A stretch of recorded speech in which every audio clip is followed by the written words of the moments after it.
Hi friends, আজকে আবার একটা নতুন রান্না নিয়ে এলাম। শাক ভাজা হচ্ছে, লাল শাক ভাজা। এই যে লাল শাক আমি কেটে কুচিয়ে নিয়েছি। এটাকে আমি ভালো করে জলে ভিজিয়ে রাখবো একটু, কারণ বালি আছে লাল শাকে, বালি থাকে, যেন আমি জলে ভিজিয়ে রাখবো।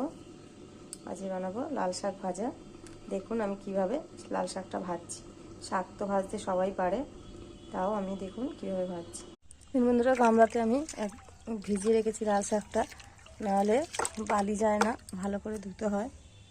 এভাবে ভিজিয়ে মিনিট 5 রেখে দেবো, তারপর আমি ধুয়ে নেব, তুলে নেব। আর কটা কুলপে শাক আমার এখানে হয়েছিল, আমি ওর মধ্যে দিয়ে দিয়েছি। সর্ষের তেল দিয়ে দিয়েছি কড়াতে আমি, হচ্ছে কালো জিরে, শুকনো লঙ্কা ফোড়ন দিয়ে দিলাম, পেঁয়াজ,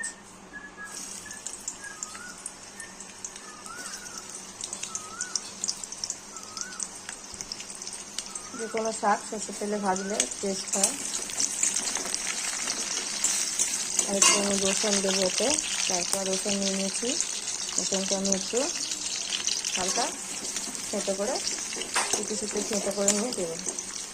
একটা কাঁচা লঙ্কাও দিয়ে দিয়েছি, আর হচ্ছে রসুনটা দিয়ে দিলাম।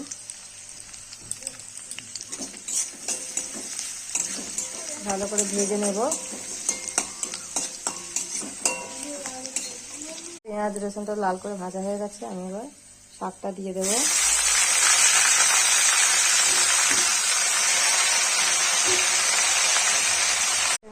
কড়াতে আমি দিয়ে দিয়েছি, এবার আমি নুন দিয়ে দেবো, দিয়ে চাপা দিয়ে দেবো, একটু নেড়ে নেব।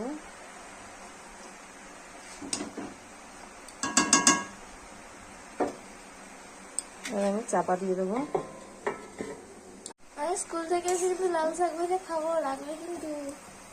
এভাবে ভেজে নেবো, লাল শাকগুলোকে উল্টে নেব। বন্ধুরা, আমি লাল শাকটা ভেজে নিচ্ছি, এখন জল আছে, জলটা মরবে।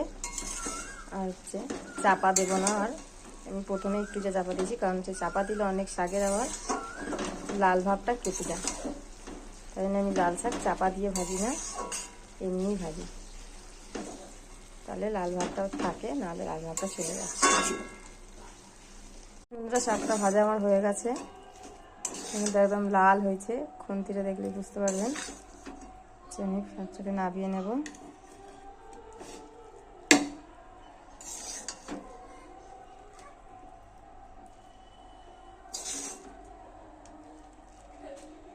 এইভাবে শাক ভাজুন, খুব ভালো হয় খেতে।